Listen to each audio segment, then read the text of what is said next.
Continuamos con el tema de la vía como un presupuesto procesal en el juicio de amparo. Dijimos que todo proceso tiene presupuestos procesales. Y hemos dicho que existen esos presupuestos procesales porque son los requisitos mínimos para iniciar, tramitar y resolver cualquier clase de juicio.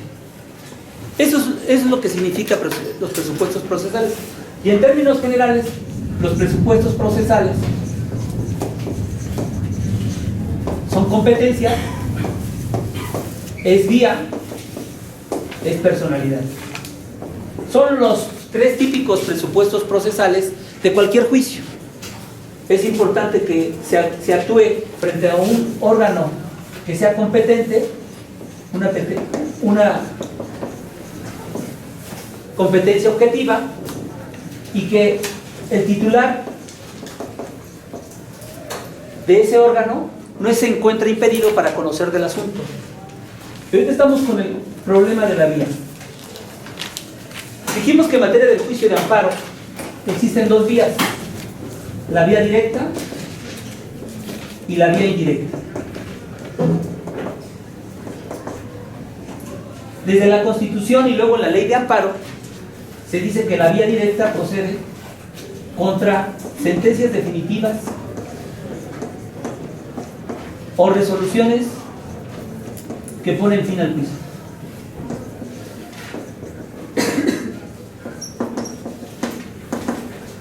Y la vía indirecta procede contra todo lo que no sea sentencia definitiva, que no sea lo anterior, ¿no?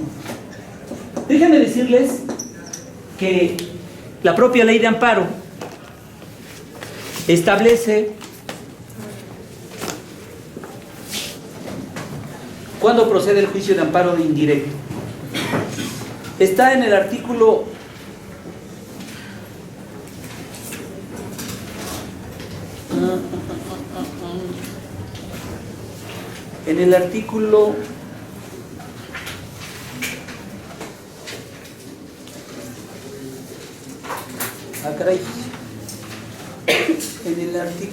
te les digo el artículo.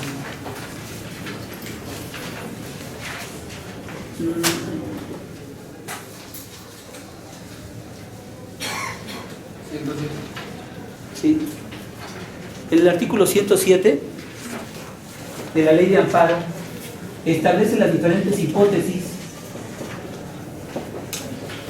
por las que procede de la Ley de Amparo, de las que procede el juicio de amparo indirecto.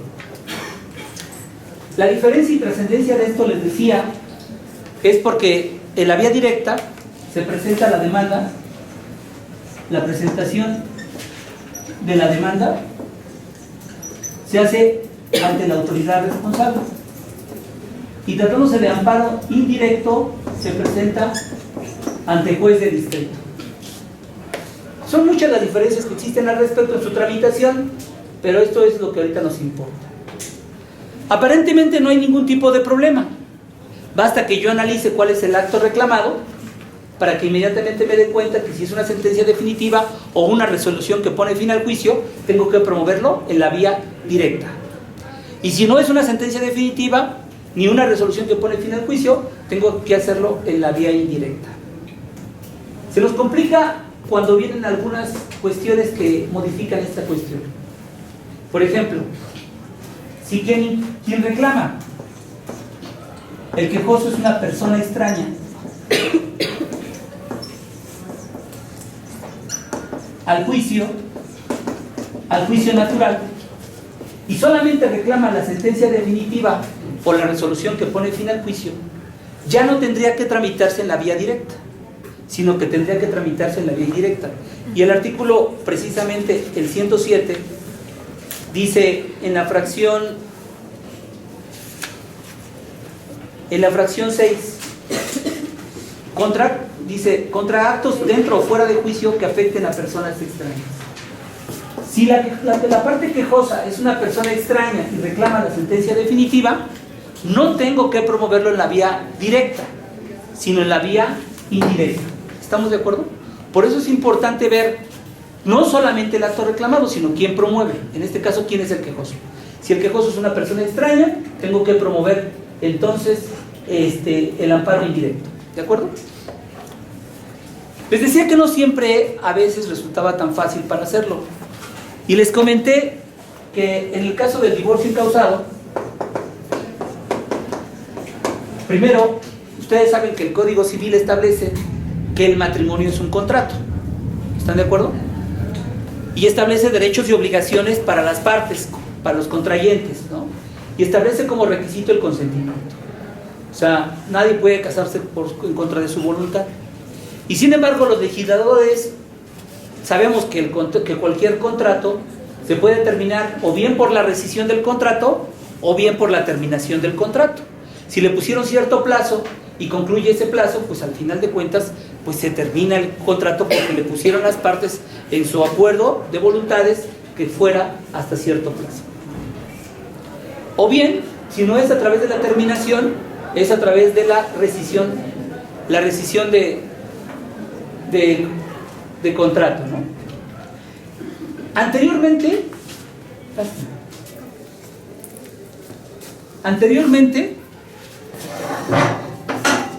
existía el divorcio necesario y el divorcio voluntario.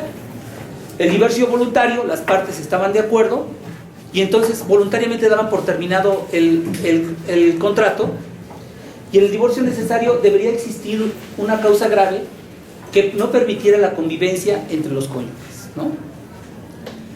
Realmente el divorcio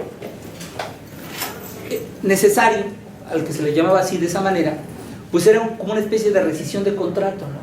Alguien no cumplió con un deber, por ejemplo, de dar alimentos, de tener respeto hacia la pareja, y realmente era como una especie de rescisión de contrato. Los legisladores dijeron no, el divorcio incausado basta con la voluntad de una de las partes. Si ustedes ven la exposición de motivos, lo que decían ellos es que el trámite largo de un divorcio generaba lesiones entre los divorciantes y en los hijos. Entonces trataba de evitar ese tipo de lesiones que pudieran sufrir los hijos, y por eso permitieron una vía rápida con el divorcio incausado. En este divorcio incausado basta una voluntad para que entonces se pueda iniciar el divorcio, y presenta un convenio que le dan vista a la parte contraria, y puede suceder dos cosas: que sí está de acuerdo con el convenio, y entonces el juez en sentencia decreta la disolución del vínculo matrimonial y además aprueba el convenio. El problema se suscita cuando no se aprueba el convenio. Cuando no se aprueba el convenio, entonces el juez dicta sentencia decretando la disolución del vínculo matrimonial y reserva para después que se resuelva en vía incidental todas las cuestiones inherentes al matrimonio, como es guarda y custodia, como es alimentos y todo lo demás, ¿no? La problemática se presentó cuando estamos frente a una sentencia definitiva. Aquí no quedaba ninguna duda cuando se disolvía el vínculo matrimonial y se aprobaba el convenio. Se acababan todos los efectos del matrimonio. Entonces, por lo tanto, nadie tenía duda con respecto a esta sentencia.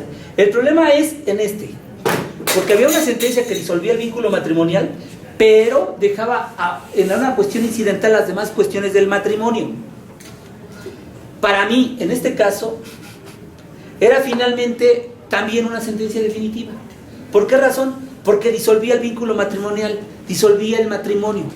Yo decía la clase pasada que se destruía el hogar, se destruía el matrimonio. Podrían formar otro hogar, podrían formar otro matrimonio, pero ya se concluyó. ¿De acuerdo? Y bueno, me parecía que los incidentes que estuvieran resolviendo de manera incidental cada una de las cuestiones del divorcio eran resoluciones dictadas en ejecución de sentencia. Porque es como si, por ejemplo, se terminara la rescisión del contrato de un contrato de arrendamiento y todas las cuestiones sobre la posesión y sobre la renta se resolviera después en cumplimiento de la sentencia correspondiente. El problema es que decían, que como se disolvió el vínculo matrimonial pero no se aprobó nada, pues esas cuestiones quedan pues sin resolverse, y además son sustantivas, por ejemplo la guardia y custodia, los alimentos. Y esto fue que llevó a consideración a la Suprema Corte para considerar que solamente si existe sentencia definitiva y por lo tanto se puede impugnar en la vía directa, cuando la disolución del vínculo matrimonial se daba junto con la aprobación del convenio.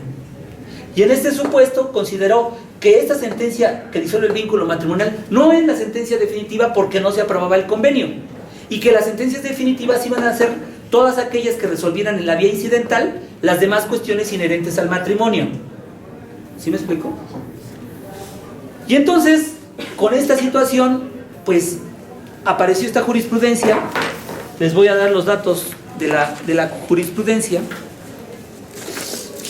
Es el registro de 2 dígitos, 20-02-7-68. Dice así: divorcio sin expresión de causa. Las sentencias dictadas en los recursos de apelación interpuestos contra la determinación que sin decretarlo resuelve cuestiones inherentes a la disolución del vínculo matrimonial son definitivas para la procedencia del juicio de amparo directo. Les voy a poner otro ejemplo que me parece que es muy importante ponerlo. Había otro problema con respecto a qué sucedía en el supuesto de la Comisión Nacional de Arbitraje Médico. Ustedes conocen que hay veces que se le puede demandar a un médico su responsabilidad civil por no haber hecho una oportuna y correcta intervención quirúrgica o cualquier descuido que pudiera generar.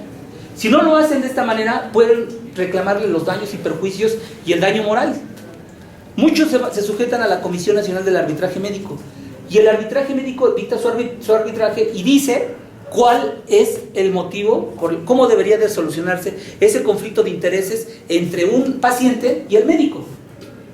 La Junta de Conciliación y Arbitraje, sea federal o local, resuelve en arbitraje un problema entre un trabajador y un patrón. Y ese laudo que se resuelve por medio de arbitraje es como si fuera una sentencia definitiva. Entonces, ¿entienden cuál es la problemática? Hay una Junta de Conciliación y Arbitraje que resuelve el fondo del asunto entre la discusión entre el obrero y el trabajador, y esa resolución, ese laudo arbitral, es impugnable en amparo directo, porque se considera que es una sentencia definitiva que resolvió el fondo de la controversia. Nadie tiene duda. La Constitución y la ley de amparo establece sentencia definitiva o laudo o resolución que pone fin al juicio. ¿De acuerdo? Entonces, quizás a lo mejor faltaría aquí la acotación sentencia definitiva o laudo,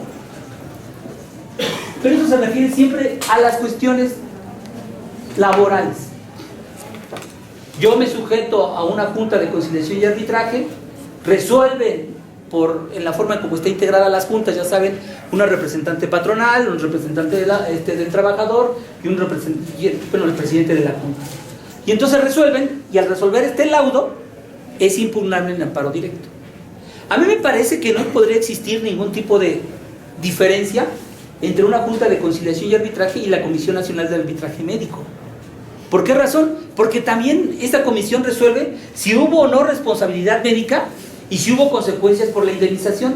Bueno, pues la Suprema Corte de Justicia dijo en la jurisprudencia de nuevo de 2 dígitos 20-02-12-1, y dice lo siguiente: la Comisión Nacional de Arbitraje Médico, la competencia para conocer del juicio de amparo indirecto promovido contra un laudo arbitral emitido por aquella corresponde a un juez de distrito en materia civil. Aun cuando haya dicho que tenía que sujetarse a una cuestión de un juzgado de distrito en materia civil, porque podía existir ese tipo de controversia, lo importante es que dice que el laudo arbitral debe conocerse cuando se resuelve ya en forma definitiva, cuando es una comisión, cuando se dicta el laudo por la Comisión Nacional de Arbitraje Médico, tendrá que promoverse en la vía indirecta. Ven la similitud y son tratados de forma diferente, pero bueno, al final de cuentas son jurisprudencias, y de alguna manera nosotros tendríamos que atender a la jurisprudencia mientras no se cambie de criterio. Estaría como que muy controvertido. ¿Por qué entonces las juntas no podría ser materia de amparo? Y la respuesta sería lógica, porque la ley de amparo habla sobre los laudos, ¿no? Pero no sobre la Comisión Nacional del Arbitraje Médico. Así que esta es otra jurisprudencia. Este tema Sí. Eso es parecido a lo que pasa con conducir, ¿no? Porque tengo entendido que conducir es lo mismo, se tiene que firmar mediante amparo indirecto. Pues sí. Pero bueno, es que yo lo había entendido más de que el punto de que conducir no tiene jurisdicción. Bueno, lo que pasa es que en el caso de la conducir, las personas se sujetan a la conducir para poderlo resolver. Entonces le requieren un informe al banco o la institución bancaria respectiva, tratan de conciliar, pero si no concilian, hasta ahí se acaba la función de la conducir. A veces continúa con su asesoría para plantear los juicios orales mercantiles, pero a veces, o sea, haciendo el trabajo social y dice, no, tú puedes ejercerlo por tus propios recursos, y entonces se tiene que promover un juicio, pero un juicio en la vía oral mercantil, o bien en la ordinaria mercantil, dependiendo de la cuantía. ¿Me explico? Pero aquí realmente no hay un arbitraje, hay una conciliación. ¿Me explico? Y puede ser que si la institución bancaria se sujeta a esto, pues entonces en consecuencia tendrá que cumplir con lo que él mismo se sujetó. Pero lo que sucede en la práctica es que cuando acuden a la conducir, le piden el informe a la institución bancaria puede aceptar y se acaba el asunto, o puede no aceptar, y entonces la conducir o bien el propio particular promueve el juicio ordinario mercantil o oral mercantil, ¿no? Una de las cosas muy interesantes de esto es que la otra vez me hizo la pregunta precisamente un compañero de ustedes, ¿qué pasaba cuando esta persona extraña al juicio lo era por equiparación? O sea, el quejoso es una persona extraña al juicio, pero lo es por equiparación, ¿no? ¿Y por qué se viene la dificultad? Bueno, ustedes saben que una persona extraña es cuando no es parte y el proceso le ha resultado ajeno a él, porque no tiene conocimiento y no tiene personalidad. El problema se suscita cuando la parte demandada no ha sido emplazada o fue emplazada de forma diferente a como está establecido con la ley. A esta persona se le llama persona extraña por equiparación, porque es equiparable a la parte extraña, a la persona extraña, perdón. No es una persona extraña, porque sí es parte dentro de la relación, pero al momento de que no se le emplazó de manera adecuada o se le emplazó de forma diferente a la establecida por la ley, también él permaneció extraño, ajeno a ese juicio. Y aquí se complican todas las cosas. ¿Por qué? Porque nos habíamos quedado claro que la sentencia definitiva por la vía directa solamente la pueden promover las partes. Y cuando el quejoso no es parte, si no es persona extraña, puede promover el amparo indirecto. ¿Están de acuerdo? ¿Sí me van entendiendo? El problema se dificulta cuando se trata de una persona extraña al juicio por equiparación. ¿Qué significa por equiparación? Pues ya lo he dicho antes. No fue legalmente emplazada o fue emplazada de forma diferente a la establecida por la ley. Y entonces la pregunta es, ¿y qué día es? No es persona extraña porque es parte. Luego entonces no tiene que promover el amparo indirecto. Segundo comentario. Si es parte, pero el momento de que no lo emplazaron de manera correcta, ha permanecido igual que una persona extraña, ajena a todas las constancias procesales. ¿Sí van a entender la problemática? La problemática se complica al momento que el artículo 107 de la nueva ley de amparo establece que la persona extraña puede promover la vía indirecta. Pero también hay otro artículo que dice que se puede reclamar en amparo directo la sentencia definitiva y cuando no se haya llamado de manera oportuna por medio del emplazamiento. ¿Sí me explico? Mire, vean, el artículo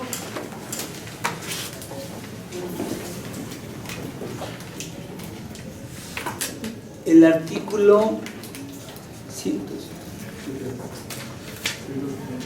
qué? 170. Dice: el juicio de amparo procede contra sentencias definitivas, laudos y resoluciones que ponen fin al juicio, ya sea que la violación se cometa en ellos o durante el procedimiento y afecte las defensas del quejoso. Pero fíjense lo que dice el artículo 172. En los juicios tramitados ante los tribunales administrativos, civiles, agrarios o del trabajo, se considerarán violadas las leyes al procedimiento que se afecten las defensas del quejoso, trascendiendo el resultado del fallo cuando no se le cite al juicio o se le cite en forma distinta a la prevenida por la ley. ¿Entienden? ¿Cuál es la problemática? O sea, la problemática se da porque una persona extraña tiene que promover el amparo indirecto si reclama la sentencia definitiva o cualquier otro acto procesal, dentro o fuera del juicio, pero estamos con relación a la sentencia definitiva. Una persona extraña. Las partes contra la sentencia definitiva tienen que promover el amparo directo. Pero la persona extraña, por equiparación,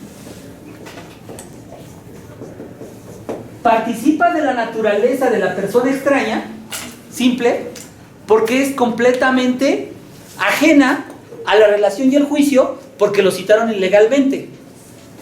Pero también participa de la naturaleza de las partes, porque es parte demandada.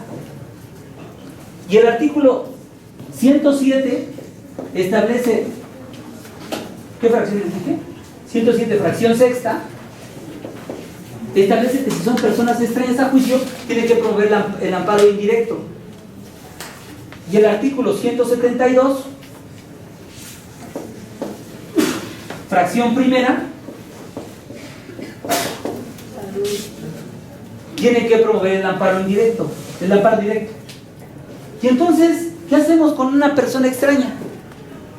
Por un lado está un artículo que dice que es amparo indirecto y por otro lado dice que el artículo procede a amparo directo porque tiene una naturaleza bivalente. Primero, por una parte es extraña y por otra parte es parte. ¿Sí me explico? ¿Sí van entendiendo la problemática?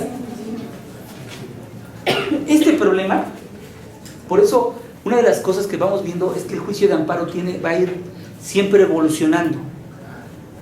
Y por supuesto que esto, cuando se dio, lo resolvió la Suprema Corte diciendo, ya se los dije hace varios días, ¿no? Los que vinieron un viernes, ¿se acuerdan? No es que les recrimine que no vinieron el viernes. Pero bueno, ¿qué es lo que pasa? Pues dice la Suprema Corte de Justicia, si promoviera el amparo directo, no podría ofrecer pruebas para desvirtuar el emplazamiento. En amparo indirecto sí tiene esta oportunidad para que en la audiencia pueda ofrecer pruebas para desvirtuar que fue ilegal o el emplazamiento o se ejecutó en forma diferente a la prevenida por la ley. Imagínense una persona que lo emplazaron en Chihuahua cuando su lugar de residencia fue en el Distrito Federal. ¿Permaneció ajena porque lo emplazaron en Chihuahua? Pues sí, porque ahí no tenía su domicilio. ¿Me explico? Porque pudieron emplazar a un homónimo o no. ¿No hay gente que tiene homónimos? Pero entonces tendría que demostrar, máxime, si al momento del emplazamiento él asentó su IFE y no es la persona que está ahí, ni tampoco los datos que ahí pertenecen, sobre todo la edad y la afiliación. Entonces él podría ofrecer en el amparo indirecto, en la audiencia constitucional, todas las pruebas para desvirtuar el ilegal emplazamiento y con esto también desvirtuar el amparo, la sentencia definitiva. ¿Sí van entendiendo? Entonces, por eso se llegó a la conclusión que tratándose de una persona extraña en juicio por equiparación, en donde reclamara el ilegal emplazamiento y además la sentencia definitiva, tendría que promover un amparo indirecto, porque se daba la posibilidad de ofrecer pruebas para desvirtuar ese emplazamiento y a través de esto poder lograr que se declarara nulo, mejor dicho, que se declarara inconstitucional el emplazamiento, y con esto al momento de que, como en un edificio se cae el primer piso, que es el emplazamiento, también se cae el último piso, que es la sentencia, ¿no? Creo que a nadie no nos cabría ninguna duda que si derriban el primer piso, aunque sean 100 pisos, pues se caen todos. ¿Me explico? Entonces, precisamente por eso es que la Suprema Corte llegó a la conclusión de que cuando se trataba de una persona extraña por equiparación, existía y reclamaba un ilegal emplazamiento y la sentencia, tendría que ser como amparo directo para desvirtuar el emplazamiento, y si el emplazamiento era inconstitucional, se caía todo el edificio, entre ellos la sentencia definitiva. ¿Estamos de acuerdo? La problemática, no surgió la problemática cuando el emplazamiento fuera ilegal, sino que se presentó otro problema. Oye, ¿y si el emplazamiento es legal? Estamos en el supuesto de que reclama el ilegal emplazamiento y la sentencia, y resulta ser que el emplazamiento es legal. ¿Cómo un juez de distrito va a resolver la sentencia definitiva? Si esto le corresponde a los tribunales colegiados de circuito. ¿Sí van entendiendo la problemática? Para que ustedes vean cómo esto va evolucionando. Esto que les digo sale en jurisprudencia del 95, 94. El año del 94. Quizás a lo mejor ustedes ya habían nacido, ¿no? ¿O no? No, o sea, no es muy viejo esto. Si la ley es del 36, se resuelve hasta el 94 en forma definitiva, y entonces queda de esta manera. ¿Sí van entendiendo esto? Y entonces la problemática se daba: oye, ¿y si es legal el emplazamiento? ¿No puede destruir todo? ¿Y qué va a pasar? ¿Va a resolver sobre la sentencia definitiva? ¿Me explico? Y entonces sacó una tesis la Suprema Corte de Justicia diciendo: no, pues si fue legal el emplazamiento, entonces no podríamos dividir la continencia de la causa. Que el juez de distrito resolviera sobre el ilegal emplazamiento y después la sentencia definitiva fuera para el tribunal colegiado. Y entonces la Suprema Corte de Justicia saca una tesis. Primero, les doy la tesis, el registro 394207, que dice: emplazamiento, irregularidades en el emplazamiento son reclamables en amparo indirecto cuando el quejoso se ostenta como persona extraña al juicio por equiparación. Y esta jurisprudencia se resolvió por contradicción de tesis el 5 de abril de 1994. O sea, ustedes pueden advertir que desde el 36 hasta el 94 como que no existía una idea clara sobre cómo podría ser la vía correspondiente tratándose de un amparo promovida por una persona extraña a juicio por equiparación. Y aquí ya en esta jurisprudencia se define que tendría que ser en la vía indirecta, y las razones, pues bueno, ahí están en la tesis, pero en resumen es lo que hemos platicado: darle la oportunidad al quejoso para que pueda ofrecer pruebas y desvirtuar el ilegal emplazamiento. Con respecto a el supuesto de que el emplazamiento fuera legal, el Pleno de la Suprema Corte de Justicia dijo, se los voy a leer brevemente, dice: cuando se declara ilegal o inexistente el emplazamiento, el amparo que se concede a la quejosa lógicamente no puede limitarse a esa diligencia, sino que extiende todas sus consecuencias, comprendiendo incluso actos que pueden ser sentencia definitiva, laudo o resolución que pone fin al juicio, así como los de ejecución, observándose en este punto que la actuación del juez no se limita a la concesión del amparo por cuanto al emplazamiento, ni se declara incompetente para conocer los restantes actos, sino que su resolución abarca y comprende todos los actos reclamados. Por la misma razón, cuando el emplazamiento se estima legal, ello no conlleva declarar la incompetencia del juez de distrito para conocer de los posteriores actos, pese a que ellos, dentro de la regla general establecida por el artículo 158 de la Ley de Amparo, sean impugnables en vía directa, pues si se procediera de esta manera, se daría lugar a una violación al principio de indivisibilidad de la demanda y la posibilidad de existencias contradictorias. O sea, dice la tesis: ¿sabes qué? Si ya resolvió que es legal el emplazamiento, tiene que resolver todo, para no dividir la continencia de la causa, pero además para evitar sentencias contradictorias. ¿Me explico? Y al final concluye en una parte muy importante que se los voy a leer. Dice: evidentemente, si la premisa de la que parte la acción del quejoso, o sea, la ilegalidad o ausencia de no se justifica, queda sujeto a las consecuencias que pueda derivarse de dicha consideración, dentro de las que puedan encontrarse la improcedencia del juicio, por lo que respecta a los actos posteriores del emplazamiento. ¿Entienden? Si esto es legal, pues entonces se sujeta a esas consecuencias de que el emplazamiento es legal, y entre las que pudieran derivarse como consecuencia la improcedencia del juicio. ¿Por qué la improcedencia del juicio? Pues obviamente si ya hay sentencia y causa ejecutoria, pues ya le pasaron el término de los 15 días. Ahora, si esta sentencia podría ser materia de impugnación a través del recurso de apelación, pues también ya se le pasó el término para la apelación. Por eso dice, se sujeta a las consecuencias. Si él consideró que esto era ilegal y resultó legal, tiene que sujetarse a las consecuencias de esto. A mí en lo personal, esta tesis del Pleno de la Suprema Corte de Justicia me parece clara, me parece correcta. Pero bueno, la historia no termina ahí. Resulta ser que en la tesis de jurisprudencia, les doy los números, es número de registro 189964, y dice: el emplazamiento, la falta o ilegalidad del mismo son impugnables en amparo indirecto cuando el quejoso se ostente como persona extraña al juicio por equiparación, no obstante que tenga conocimiento de la sentencia, laudo o resolución durante el transcurso del término previsto por el artículo 21 y 22. Y entonces aquí vuelve a reiterar que cuando el quejoso no fue emplazado, fue citado en forma diferente a la establecida por la ley, se le equipara a una persona extraña al juicio y compete un juez de distrito y no a los tribunales colegiados por medio del amparo indirecto, y tiene la posibilidad de aportar al juez en la audiencia las pruebas necesarias para demostrar la falta de emplazamiento, aun cuando el quejoso haya promovido el amparo dentro del término que establece de los 15 días. Dice,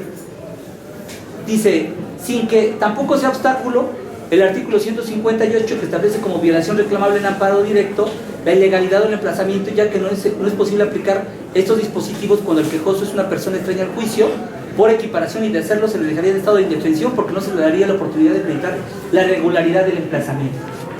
Sigue con la misma temática, pero fíjense la jurisprudencia del Pleno de la Suprema Corte, aprobada el 12 de julio del 2010. Es la tesis con número de registro 164073. Dice: emplazamiento.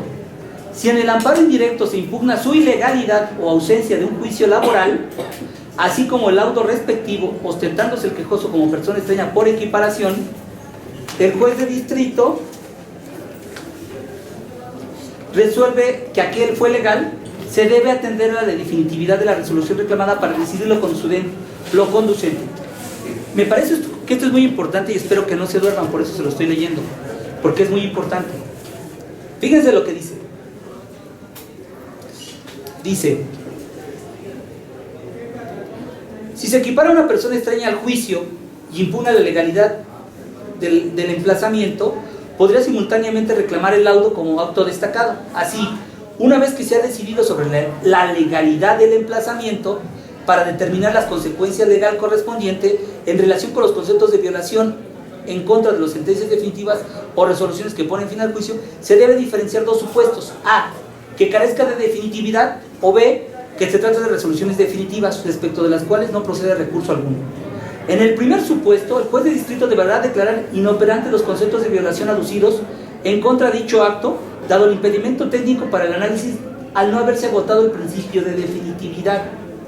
Pues al advertirse que el quejoso no es extraño al procedimiento, la falta o indebida defensa que tuvo durante este solo es imputable a él, de ahí que al determinarse la legalidad del emplazamiento debe considerarse que el peticionario de garantías estuvo en posibilidad legal de hacer valer los medios de defensa procedentes en contra de las resoluciones que le causaron algún perjuicio. Fíjense lo que está diciendo la Suprema Corte. Dice la Suprema Corte: si el emplazamiento es legal, tienes que atender a si el acto, la sentencia o laudo procedía recurso alguno. Si procedía recurso alguno, debes de declarar los conceptos de violación inoperantes, porque tú no puedes resolver sobre el laudo. ¿Se dan cuenta de esto? ¿Advierten algo? ¿Qué advierten? A ver, ¿qué advierten? A ver, se los repito nuevamente. Dice: si la resolución procede recurso, deberá declarar inoperantes los conceptos de violación aducidos, porque existe un impedimento técnico para el análisis al no haberse agotado el principio de definitividad. Si no se agotó el principio de definitividad, pues debe declarar la improcedencia. ¿Entienden? O sea, si no procede, si procede recurso alguno, dice, declara inoperantes los conceptos de violación. ¿Pero por qué vas a declarar inoperantes los conceptos de violación? Si es improcedente el acto porque no agotó el principio de definitividad. ¿Entienden? O sea, la Suprema Corte, ahí creo que no entendí yo el argumento.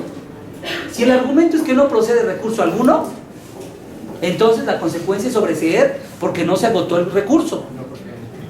Pero ¿saben cuál fue la razón que llevó a la Suprema Corte de Justicia a considerar esto? Creo, posiblemente, que como no tuvo oportunidad, según esto, por el emplazamiento, porque fue legal, entonces tampoco tuvo oportunidad para recurrir la resolución. Y entonces lo que tenemos que es declarar los conceptos de violación inoperantes. ¿Se dan cuenta cómo cambia esta tesis a esta jurisprudencia? ¿Se dan cuenta? La otra decía, si el emplazamiento es legal, pues ya se sujetó a las consecuencias de la legalidad del emplazamiento, inclusive la improcedencia del juicio. Y acá dice, si el emplazamiento es legal y procedía el recurso, los conceptos de violación los debes declarar inoperantes porque no pudo agotar el principio de definitividad. A mí en lo personal me parece que no había variación. Tenía que sobreseer. ¿Por qué tenía que sobreseerse? Porque pues él se sujetó a que el emplazamiento era legal. ¿Estamos de acuerdo? Es que hay veces que muchas personas promueven el juicio y dicen, voy a dejar que siga y al final le voy a tirar el juicio porque el emplazamiento es ilegal. Pero ya saben de la existencia del juicio. Y cuando los van a ejecutar es cuando promueven el amparo indirecto. ¿Me explicó? Y resulta ser que desde su perspectiva era ilegal, pero desde la perspectiva del juez de distrito era legal el emplazamiento. Entonces él se tiene que sujetar a las consecuencias de su decisión de no promover el incidente de nulidad o en su caso de contestar a la demanda. ¿Entienden? Y entonces aquí la Suprema Corte dice que cuando el emplazamiento sea legal, entonces si procede del principio de definitividad, debe declarar inoperante los conceptos de violación. ¿Entienden? ¿Entienden esta jurisprudencia? Esta jurisprudencia es firme, ¿eh? Está en materia laboral, pero está. Y fíjense lo que dice aquí. En el segundo supuesto, o sea, que no procede el recurso alguno. Al tratarse de una resolución definitiva que pone fin al juicio tramitado en un tribunal de trabajo conforme al artículo tal, sí puede ser susceptible de análisis los conceptos de violación del laudo, bien sea por vicios propios o por violaciones procesales. El juez de distrito deberá negar el amparo por cuanto hace el emplazamiento y al resultar incompetente para resolver sobre el laudo, deberá escindir la demanda y remitir el asunto al tribunal colegiado correspondiente. ¿Y qué pasó con lo que decían antes de que no se podía dividir la continencia de la causa? ¿Advierte? Y después dice, para que asuman su competencia y resuelvan lo pertinente. Lo anterior en el entendido de que al estar en presencia de una jurisdicción escalonada, el trámite de competencia está supeditado a la firmeza de la determinación tocante al emplazamiento y que el trámite inicial de la demanda como amparo indirecto no implica la posibilidad de ofrecer nuevos medios de prueba en relación al laudo, ya que la materia se suscribe a los actos de competencia del juez de distrito, de manera que en todo caso el tribunal colegiado deberá ceñirse a lo dispuesto por el artículo 78, apreciando el laudo tal como aparezca aprobado ante la responsable. Finalmente es importante precisar que la declaratoria de incompetencia del juez de distrito y su remisión al colegiado no prejuzga sobre la procedencia del juicio respecto del laudo, incluyendo el cómputo para la oportunidad de la demanda, pues al ser la competencia de análisis previo y preferente corresponderá al tribunal colegiado de estudio por ser el competente por pronunciarse sobre este aspecto. Fíjense, se los voy a explicar. Para esta jurisprudencia, tratándose de materia laboral, si el emplazamiento fue legal, entonces tendría que atender a si el asunto es definitivo o no, si procedía recurso o no. Si procedía recurso, lo que es declarar inoperantes los conceptos de violación dirigidos a la resolución que pone fin al juicio o al laudo. ¿Sí? Pero si no procedía recurso alguno, declara la legalidad del emplazamiento, parte la demanda y se lo envía al colegiado para que resuelva él, pero una vez que quede firme, que el emplazamiento era legal. ¿Me explico? Y ya que el emplazamiento es legal, ahora sí, te lo manda a ti, colegiado, para que tú hasta lo puedas declarar sobreseer el juicio respecto del laudo, porque no se hizo dentro del término de los 15 días. ¿Entiendes? Por eso deben de tener cuidado con respecto a la vía. No es sencillo. Aparentemente se resuelve con una regla muy sencilla, pero se complican las cosas. Ahora ustedes ya saben, cuando sea laboral, porque la Suprema Corte lo determinó, cuando sea un asunto laboral y se reclame por una persona extraña por equiparación, quiere decir que es un demandado emplazado incorrectamente o no emplazado, puede promover el amparo indirecto, pero si no acredita la ilegalidad del emplazamiento, lo que va a hacer el juez de distrito es, si procedía la apelación, si procedía un recurso, entonces va a declarar inoperantes los conceptos de violación porque procedía un recurso.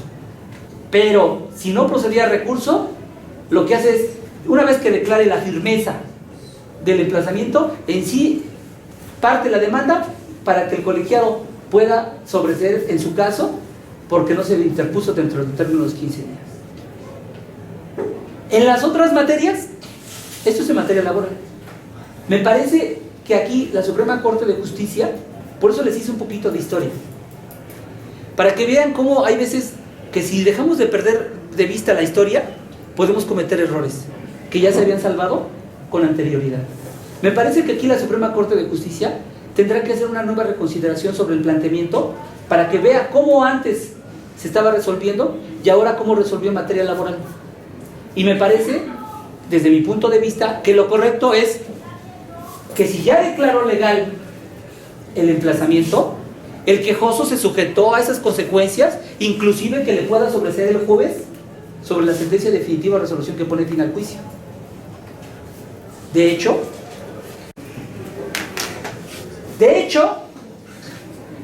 creo que la Suprema Corte tendrá que analizar nuevamente esta cuestión y podría reconsiderar las jurisprudencias con anteriores o ya establecer de forma definitiva lo que está en materia laboral, ¿no? Pero nosotros debemos estar esperando cualquier tipo de modificación que tenga al respecto. Pero entienden que esto de la diferencia de la vía no es nada fácil. Por eso es que es importante entender que, como lo decíamos con anterioridad, se dan diferentes supuestos. Esto ya lo dije en la clase pasada. Si el quejoso reclama en amparo directo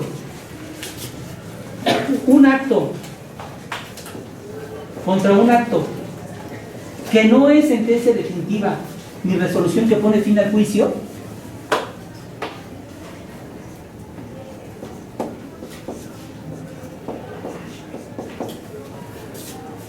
y hace todo, cumple todos los requisitos, y como no es una sentencia, cuando llega al tribunal colegiado y dice, ¿sabes qué? Como no es una sentencia definitiva o resolución que pone fin al juicio, lo remito al juez de distrito para que lo tramite en la vía indirecta, el juez de distrito no puede considerar que es extemporáneo porque hubo una equivocación del quejoso, pero total, no parcial. ¿Me explico? Porque si el quejoso promueve como amparo directo, pero como amparo directo lo presenta ante la autoridad responsable, pero cumple los requisitos del amparo indirecto y lo dirige al juez de distrito, no tenía un error, sino que quiso voluntariamente presentar su demanda ante una autoridad incompetente, y su sanción es que no se interrumpe el término y al momento de que llegue con el juez, lo que tiene que hacer el juez es desechar la demanda. ¿Por qué razón? Porque es extemporáneo. ¿De acuerdo? ¿Dudas con respecto a la improcedencia, a la vía? ¿No? Entonces vámonos con la personalidad. Hemos ya analizado en clases anteriores la personalidad del quejoso. Hemos estudiado en varias ocasiones que el quejoso puede ser una persona física o puede ser una persona moral. Bueno, nosotros la conocemos como jurídico colectivo. ¿De acuerdo? Este quejoso también puede ser una persona moral, oficial o pública. ¿Se acuerdan? Pero tenía que cumplir dos requisitos. ¿Se acuerdan? El primer requisito, ¿cuál es? ¿Usted? ¿Usted? Sí, usted.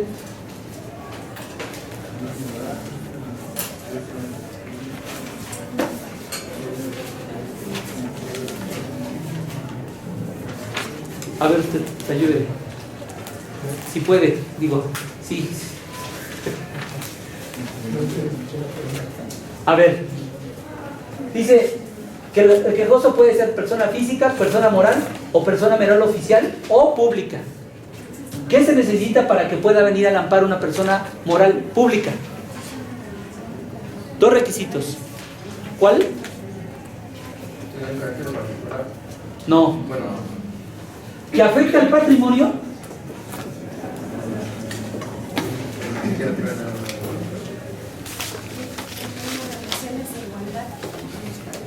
¿Que afecta al patrimonio? Y además que su origen tuviera en relaciones de igualdad con los particulares, ¿no? Ahora bien, esta persona física puede ser una persona mayor de edad, ¿no? Pero además de mayor de edad, puede ser en pleno uso de sus facultades mentales.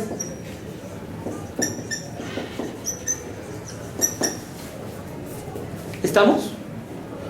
Pero también la persona física puede ser una persona menor de edad, ¿no?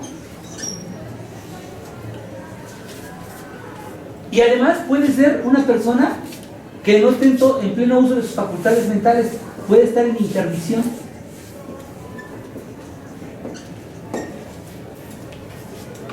La ley dice que si este menor de edad es mayor de 14 años,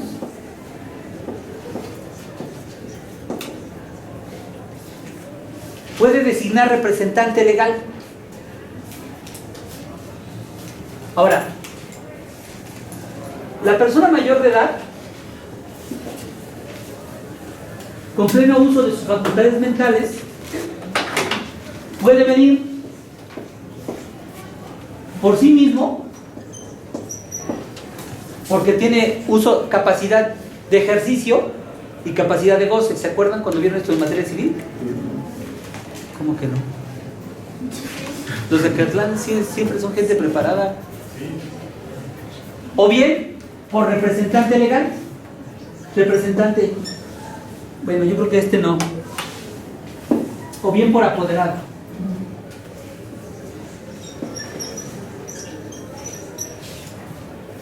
¿Por qué no puede ser por representante legal? No puede ser por representante legal por una sencilla razón. Si es mayor de edad y en pleno uso de sus facultades mentales, no puede venir un representante legal. Él no tiene representante legal. Si fuera un menor de edad, entonces sí tiene un representante legal. De acuerdo a la ley, está establecida por la patria potestad. ¿Estamos de acuerdo o no estamos de acuerdo? Entonces, una persona mayor de edad que en pleno uso de sus facultades mentales puede promover la demanda por sí, o por apoderado, o por un defensor.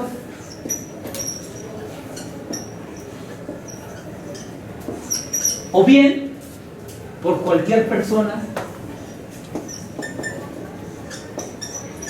en los casos previstos por la ley. Imagínense que lo que está reclamando es que lo incomunicaron a la persona. Es un familiar de ustedes y de repente viene una persona, unos agentes, no sé si ya se llaman judiciales, no sé cómo se llaman. Ministeriales.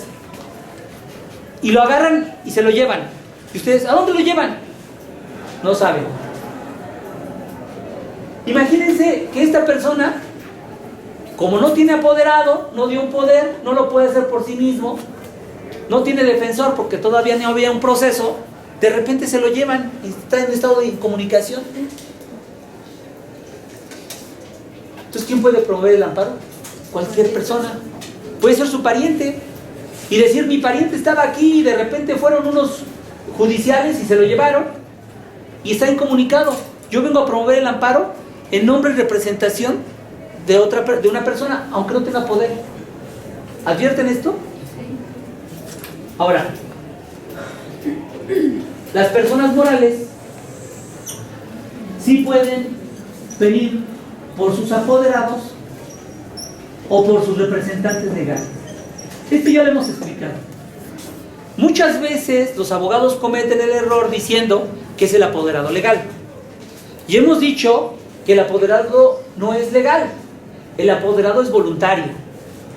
La persona se pone de acuerdo con otra y le dice, quiero que tú seas mi apoderado. Y establecen pues algunas contraprestaciones al respecto. Pero es voluntario, porque le otorgaron un poder o un mandato. ¿Sí me explico? Cuando es representante legal es que demana de la propia ley. ¿Cuándo podría ser un representante legal, Mario?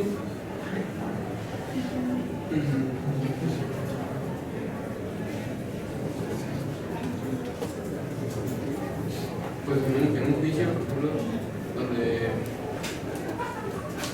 encuentran un error y la ley diga que... No. Estamos viendo sobre las personas morales.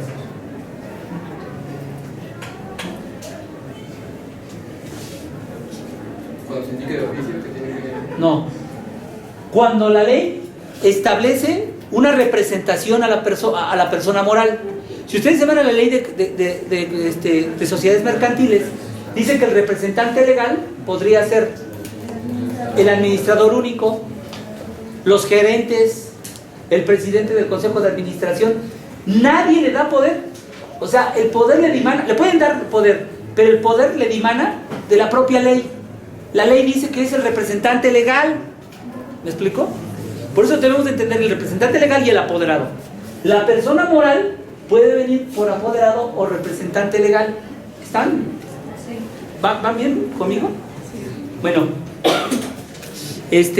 mañana continuamos con personalidad. Yo creo que la terminamos y comenzamos ahora sí con la improcedencia del juicio de amparo. Déjenme decirles que lo de la improcedencia del juicio, bueno, mejor lo explico mañana. Dios los bendiga, hasta luego.